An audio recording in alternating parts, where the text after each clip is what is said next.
All right, we're going to talk about the outline for an argumentative essay. Now, just as an overall view, like what do you think of when you hear essay? What do you think of when you hear argument? Well, let's go ahead and kind of pursue this a little bit. A lot of times when you hear essay, you think of 5 paragraphs: introduction, body, conclusion. For every essay you ever have, it will be the same. You'll have introduction, body, conclusion. If you have an essay that says, hey, you need to teach, or you need to have 7 essays or 7 paragraphs, introduction, body, conclusion. If you had to do a paper that was 20 pages long, you'd have more than just one paragraph for an introduction. You'd have more than one just paragraph for conclusion, but it'd be the same format. You'd have an introduction, you go over your main points, you probably have more than just 3 main points, and then you have your conclusion. It always follows that pattern. Now, it's interesting because that pattern is a lot like a sandwich. You have your introduction and your conclusion have the same types of things in them. Okay, they have your thesis statement. The introduction goes what we're going to talk about in this essay, and your conclusion is, and it's introducing the essay. The conclusion is wrapping stuff up and talking about what you talked about in the essay. And then you have your lettuce, which would be your first point paragraph. Your second paragraph is the tomato, and your third paragraph is the meat, or if you're a vegan, the vegan patty, however it works. But it works with that pattern. All right. Here's a quick question for you. And believe it or not, a lot of people miss this one.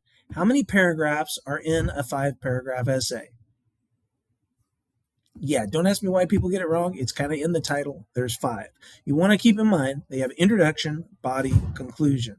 Well, let's take a look at in an argument. Do people usually listen to each other and form new ideas when you get into an argument? We're writing an argumentative essay, so we're trying to get in an argument. You have your point, but usually in an argument, no, not usually. You don't get people that listen. You just get people that are yelling, and sometimes they yell loud. And in an argumentative essay, you want to take a position on something. All right, because your argument is arguing that position, and you want to be persuasive with it, but it has a little bit of different format. It's similar to a regular essay, but there are some minor changes to it, and that's what you need to pay attention when you're doing the essay. So first off, introduction. You still need a hook. You need background information for the context, connecting that hook to the thesis statement.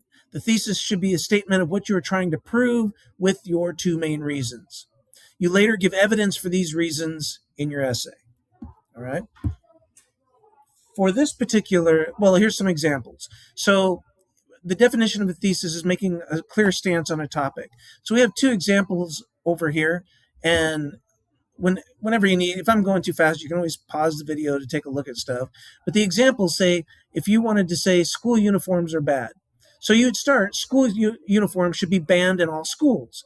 Then give me a couple of reasons. Because they restrict individuality and free expression. So you have your thesis statement, which is your clear position, and then 2 rules or 2 reasons why.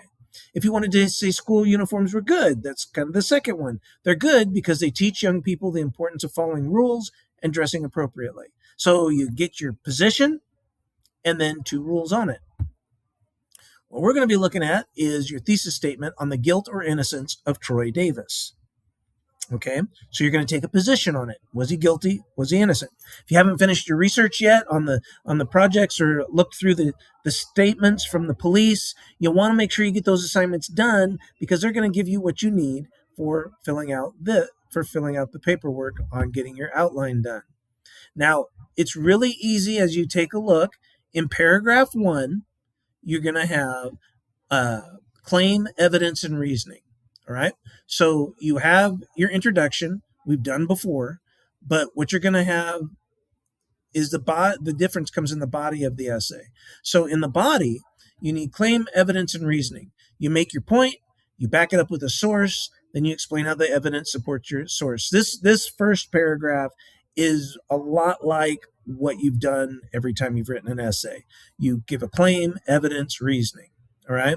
And so, say you said Troy Davis was innocent because testimonies changed and there was new evidence. So, this first paragraph would be about the testimonies that were changing. You'd state that at the start. That's your claim. You give your evidence, and then you give your reasoning why that's a good reason why he would be innocent. Okay. So, that's what you want to do it. It's the same type of paragraph. Now, the real change comes in paragraph 2. This is kind of where the trick comes in. And if you're going to get points or lose points, it comes in paragraph 2. Now, paragraph 2, let me get back there. Paragraph 2 is you bring up the other side of the issue. So it's like in your argument, you're going to say, okay, I understand what you're saying here. Okay. Like they say, I understand that the point is that the testimonies never changed during the trial. There were no new testimonies that came up during trial. The defense attorney tried to make that the trial tried to get people to change their testimonies, and nobody ever did. That's a good point, right? So put that in paragraph 2, but then you don't just leave it there. You're not arguing the other side. You're bringing up the other side, but then you need to say, but however, they did change what they said, right? That's what you're trying to get in the paragraph. They did change what they said. So maybe we shouldn't be so quick on giving the death penalty when there's more things to look at. Okay? That you want to make sure you bring up the other side, but you're not arguing for the other side. You bring up their point, you bring up the evidence that supports the point, but then you explain why it's either flat out wrong or why it's not a good enough reason. Like maybe it makes some sense, but it's not a good enough reason for putting somebody to death. Whatever, however you want to do that as you're applying it to your Troy Davis essay. All right. Now, this is how it would look like. This is just an example from another type of essay where the beginning part gives a statement on the other side and it gives their evidence, but then at the end, it explains why that wasn't good evidence. All right. Body paragraph number 3 is claim evidence reasoning. That second point that you gave in your thesis statement, because remember you gave your thesis statement, Troy Davis was guilty, and you gave 2 reasons why, or Troy Davis was innocent, or Troy Davis didn't deserve the death penalty, and you gave 2 reasons why. This is the second reason. And same thing, you give your claim, you provide the evidence for that claim, and make sure you're citing your source as you do that, like according to CNN, and you give the information. Then you explain how it ties back to your thesis. How does it support what you said at the beginning? All right. And that's how you do it. It says this one's like the same as other essays you've written supporting your topic. Then you get to your conclusion. And the conclusion is a lot like other conclusions that you've given.